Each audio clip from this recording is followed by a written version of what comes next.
तो मालूम हुआ कि वो वहाँ सिलीगुड़ी से उसका कोई दोस्त गैंगटॉक में काम करता था, इनका साथी ही था, तो वो उनको इनवाइट किया था, वहीं जा रहे थे। तो उसी बीच में रैंपो के पास जो है बस का एक्सीडेंट, जिस बस से वो जा रहे थे उसका एक्सीडेंट रैंपो के पास हो गया था। सिक्किम बॉर्डर पर शुक्रवार को हुए भीषण हादसे में जहां कई लोग मारे गए हैं, उनमें से एक नाम कोलकाता के बेलगाछा के इकबाल हसन उर्फ बबलू का भी है। इकबाल हसन बेलगाछा इलाके के रहने वाले थे और एक प्राइवेट कंपनी में काम करते थे। कंपनी के काम के सिलसिले में वे मंगलवार को सिलीगुड़ी गए थे। बताया गया है कि उनका एक दोस्त जो सिक्किम के गैंगटॉक में रहता है, उससे मिलने के लिए वे आज सिलीगुड़ी से सिक्किम के गैंगटॉक जाने वाली बस से रवाना हुए थे। शाम को करीब 3:45 बजे जिस बस में वे सवार थे, वो बस अचानक तीस्ता सेतु से खाई में गिर गई। इस हादसे में अब तक 6 लोगों की मौत की आधिकारिक घोषणा हो चुकी है, जबकि अनौपचारिक रूप से मरने वालों की संख्या 24 के करीब बताई जा रही है, जिसकी अभी पुष्टि होना बाकी है। आपको बता दें कि इस बस में कुल 28 लोग सवार थे। दूसरी ओर बेलगाछा इलाके में इकबाल हसन की मौत की खबर सुनकर शोक की लहर है। लोग इस नौजवान की मौत पर अफसोस जाहिर कर रहे हैं। मृतक के 2 बच्चे भी हैं। इस मौके पर हमने स्थानीय लोगों से बातचीत की और उनका क्या कहना था, आइए जानते हैं। इस वक्त हम मौजूद है कोलकाता के बेलगाछा इलाके में। यहाँ पर आपको बता दें कि आज एक बहुत ही दुखद बस हादसा हुआ, रोड एक्सीडेंट हुआ, जिसमें कलकत्ता के बेलगाछा के एक 40 साल कमोबेश 40 साल के इकबाल हसन का आज देहांत हो गया, मृत्यु हो गई है। और हम लोग बेलगाछा में हैं।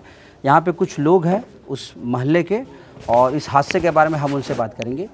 ये हादसे के बारे में कब आप लोगों को पता चला? हम लोग को 5 साढ़े 5 बजे पता चला है।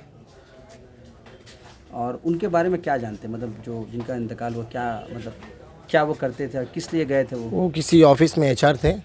वो अपने ऑफिस के पर्पस पे गए हुए थे। बैंक में थे क्या? बैंक में नहीं, किसी ऑफिस का ही एचआर थे वो, कंपनी में। हाँ, प्राइवेट कंपनी में थे, वही बैंक का ही कुछ रिलेटेड काम करते थे वो। अच्छा, कब गए थे, मतलब कुछ पता? वो मंगल को गए थे। अच्छा, और आज मतलब वो सिलीगुड़ी में गए थे काम में? हाँ, और उसके बाद वो गैंगटॉक की तरफ जा रहे थे? हाँ, गैंगटॉक की तरफ, जैसे सिक्किम की तरफ जा रहे थे। अच्छा, सिलीगुड़ी से सिक्किम की तरफ जा रहे थे, तो उनका बस एक्सीडेंट हुआ। क्या किसी दोस्त से किसी से मिलने जा रहे थे इस तरह को? और ये तो मुझे पता नहीं है कि वो अपने फ्रेंड या किसी से मिलने जा रहे थे। बस ऑफिस के कुछ पर्पस से गए हुए थे, ये पता है। अच्छा, और उनके घर में कौन कौन से है, कौन कौन? उनकी वाइफ है, उनके 2 बच्चे हैं। अच्छा, उनके मम्मी है, उनके पापा है, उनके भाई है 2। और आप लोग को बेलगाछा में कब ये मालूम हुआ कि ऐसा घटना पेश आया? वैसे 5 साढ़े 5 बजे पता चला है। अच्छा, क्योंकि उनके घर से वहाँ फ़ोन जा रहा था, तो वो फ़ोन कोई नहीं उठा रहा था, तो कोई लोकल पुलिस स्टेशन से फिर उनको बैक कॉल आया है। तो उनको बताया गया कि ऐसा ऐसा एक्सीडेंट हो गया है।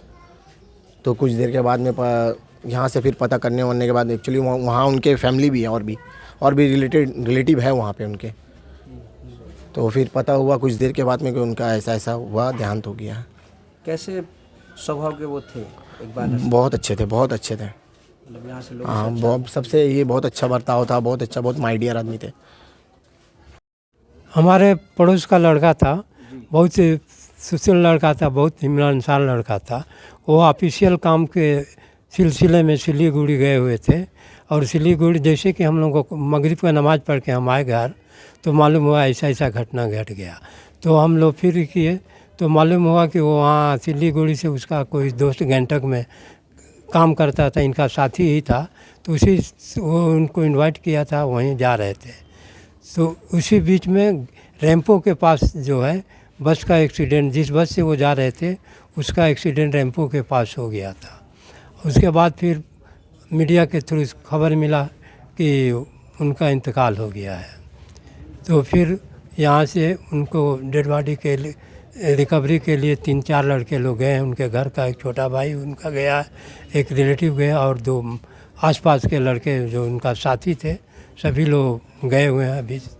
मैं यही कहूँगा कि मीडिया के माध्यम से सरकार से ये निवेदन करूँगा कि सरकार जो भी रोड एक्सीडेंट के सिलसिले में मुआवजा देती है, वो पूरा मुआवजा उनके परिवार के लोगों को दे, और ताकि उनका परिवार के जो क्षति हुई है उसकी तो पूर्ति ऐसी नहीं होगी, लेकिन कुछ सहयोग पैसे मिलने से कुछ बच्चों को देखभाल के लिए सुविधा हो सकता है।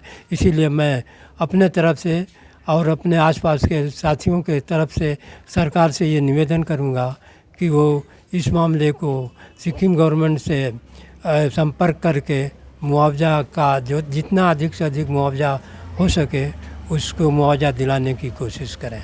इस दुखद घटना के सिलसिले में पूरे मोहल्ला में शोक की लहर छाई हुई है। सभी लोग आकर पूछताछ कर रहे हैं और बहुत ही अफसोस के साथ हम लोग यहाँ बैठे हैं। जब से खबर मिला है हम लोग बगल में रोड में ही कंट्रोल गली में बैठे हुए हैं और जो आ रहे हैं उन लोगों को जो हम लोगों को जानकारी है उसको हम लोगों को शेयर कर रहे हैं। जो लड़का था आप लोग के सामने का ही तो बच्चा था? हाँ, हमारे सामने का ही बच्चा था, बिल्कुल सामने में पढ़ा लिखा बड़ा हुआ और अभी थोड़ा काम भी वगैरह कर रहा था। हम बिल्कुल बगल में ही हमारे बगल का। इस दुख की घड़ी में बेलगाछिया अमन कमेटी पूरी तरह से इनके परिवार के साथ है और हर कमेटी के तरफ से जो भी सहयोग की ज़रूरत होगी हम लोग पूरे तहे दिल से उनका सपोर्ट करेंगे और उनको हर मुश्किल की घड़ी में उनके साथ हैं और रहेंगे। हमारा नाम अनवर हसन अंसारी है। मैं बेलगाछिया अमन कमेटी से रिलेटेड हूँ और वाइस प्रेसिडेंट बेलगाछिया अमन कमेटी का हूँ।